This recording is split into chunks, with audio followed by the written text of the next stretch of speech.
अस्सलामुअलैकुम एवरीवन। तो कैसे हैं आप सब लोग। और आज की वीडियो होने जा रही है डंकी के ऊपर। बहुत से लोगों के दिमाग में ख्याल आता है कि डंकी है क्या। तो हम आपको बता दें, डंकी का मतलब है दूसरे मुल्क के अंदर बिना पासपोर्ट वीजा के इलीगल दाखिल होना, जो कि बहुत गलत बात है। तो आज की वीडियो में हम सुनते हैं और देखते हैं। तो चलिए हम इस वीडियो को शुरू करते हैं, बने रहें एंड तक। भाई सभी भाई राम राम भाई हम अमेरिका डोंकी खातर आए थे भाई, 4 जने बचे भाई हम। ठीक है भाई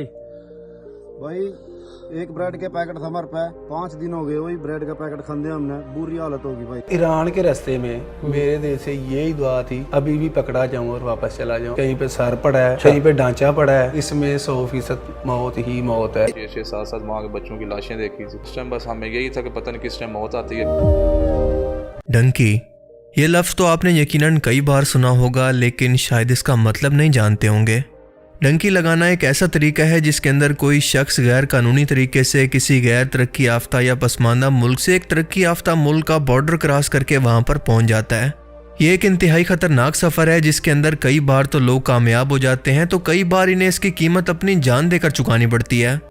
इतने खतरनाक सफ़र के बावजूद हर साल डंकी लगाने वाले लोगों की तादाद के अंदर मुसलसल इजाफा ही होता जा रहा है। पूरी दुनिया के अंदर सबसे ज़्यादा डंकी अमेरिका और मैक्सिको बॉर्डर पर लगाई जाती है, जहां दुनिया भर से और ख़ुद मैक्सिको की आवाम गैर कानूनी तरीके से इस खतरनाक बॉर्डर को क्रॉस करने की कोशिश करते हैं। और यहाँ पर बॉर्डर पेट्रोलिंग पुलिस, पानी की खाइयाँ और फेंसिस से बचते हुए इन्हें कम से कम वक्त के अंदर इस बॉर्डर के पार जाना होता है, वरना इन्हें शूट भी किया जा सकता है। इसलिए अमेरिका और मैक्सिको का बॉर्डर आज दुनिया के खतरनाक तरीन बॉर्डर्स में से एक है। हैरत अंगेज तौर पर सिर्फ जवान लड़के ही नहीं बल्कि बूढ़े, औरतें, बच्चे भी अब इस खतरनाक सफ़र पर निकलने से बाज नहीं आ रहे। खास तौर पर अमेरिका और यूरोप इन डंकी लगाने वाले लोगों से काफ़ी परेशान है, क्योंकि इंसानियत के नाते वो इन लोगों को मार भी नहीं सकते और गैर कानूनी तरीके से अपने मुल्क के अंदर भी नहीं रख सकते। आमतौर पर गैर तरक्की याफ्ता मुल्कों के लोग अच्छे मुस्तकबिल की तलाश के अंदर डंकी लगाकर इन मुल्कों का रुख करते हैं, क्योंकि वो इन मुल्कों की लीगल वीज़ा रिक्वायरमेंट को पूरा नहीं कर पाते। ये लफ्ज़ डंकी इसलिए रखा गया है कि ये बिल्कुल गधे की तरह बिना किसी डायरेक्शन के और बिना किसी मकसद के बस एक सफ़र पर चल पड़ते हैं। इस वक्त अमेरिका में 12 मिलियन से ज़्यादा लोग गैर कानूनी तौर पर रह रहे हैं, जिनके अंदर ज़्यादातर तादाद इंडियंस और मैक्सिको के लोगों की है। पाकिस्तान, इंडिया और बांग्लादेश के लोग ज़्यादातर यूरोप जाने के लिए ग्रीस यानी यूनान और इटली का रास्ता इख्तियार करते हैं। इस गैर कानूनी सफ़र के लिए सबसे पहले ये किसी ऐसे एजेंट को ढूंढते हैं जो कि ये गैर कानूनी काम इंतहाई राफदारी के साथ करवा सके, जो कि आम तौर पर देहातों और ऐसे इलाकों के अंदर पाए जाते हैं जहाँ पर तालीम और रोज़गार के मौके इंतहाई कम हों और यहाँ के लोग भी जाहिल हों।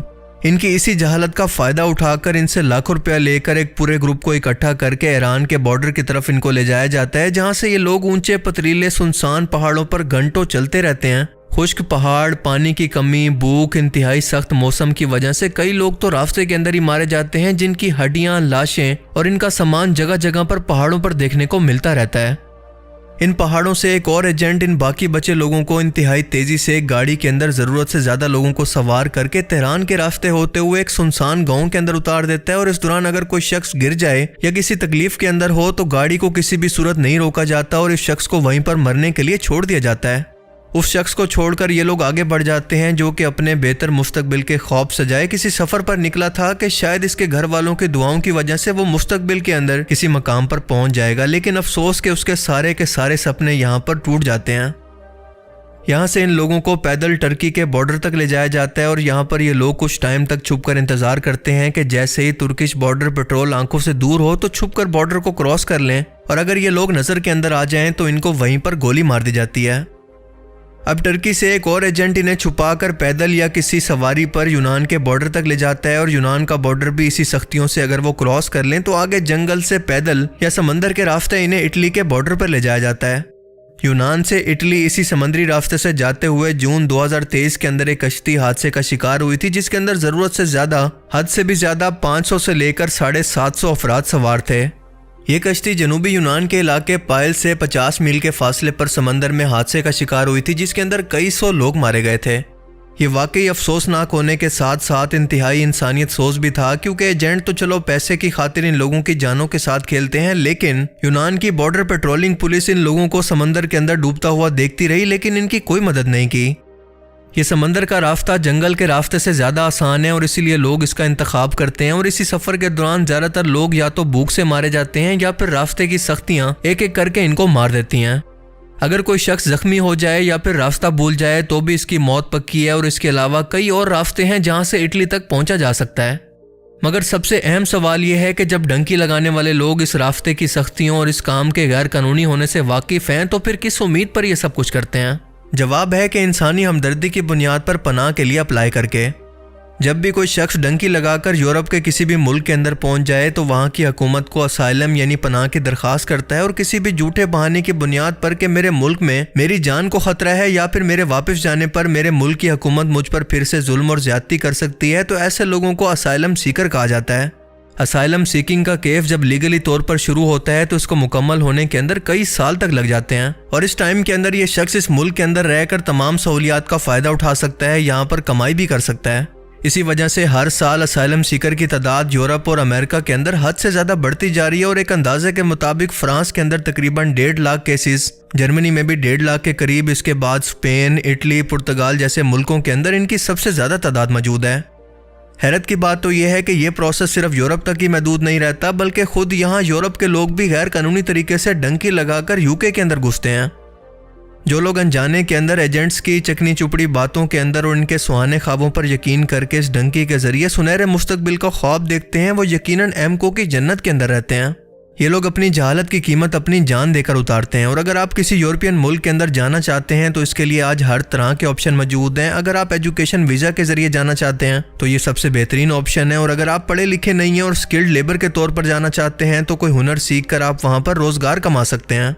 इन दोनों का लीगल प्रोसेस ना तो इतना ज़्यादा मुश्किल होता है, ना ही इसके अंदर इतने ज़्यादा पैसे लगते हैं जितने ये एजेंट्स आपसे हथियार लेते हैं। बस फ़र्क इतना होता है कि लीगल प्रोसेस के अंदर कुछ वक्त लगता है जहां पर आपके जानो माल की हिफाजत के साथ आपको कानूनी तौर पर यह सफ़र करवाया जाता है, तो दूसरी तरफ फ़ौरन आपको यूरोप और अमेरिका पहुँचाकर डॉलर्स के अंदर कमाई का ख्वाब दिखाकर बेवकूफ़ बनाया जाता है, जहां पर आप टोटली इन्हीं एजेंट्स के रहमो करम पर होते हैं जो कि ना तो आपकी जान की कोई फिक्र करते हैं और ना ही कभी आप पर कोई रहम करते हैं, क्योंकि इन एजेंट्स का दीन और ईमान सिर्फ और सिर्फ पैसा होता है।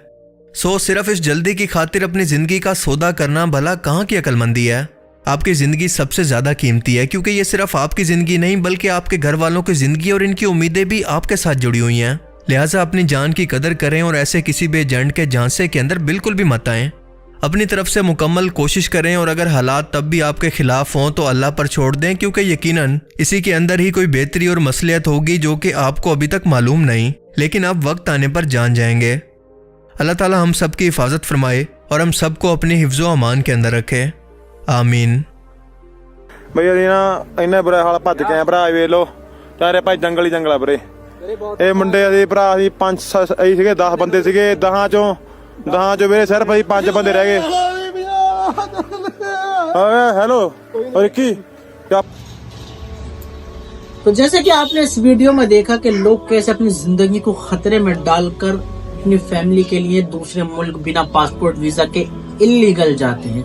भाई ऐसा ना करें, अपनी जिंदगी को खतरे में न डालें। इलीगल अगर आप वहां जाकर भी नाकामयाब हुए तो फिर क्या करेंगे?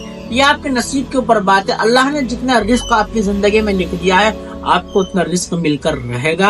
अगर वीडियो पसंद आई है तो लाइक, शेयर एंड सब्सक्राइब करें और कमेंट्स में अपनी राय जरूर दें।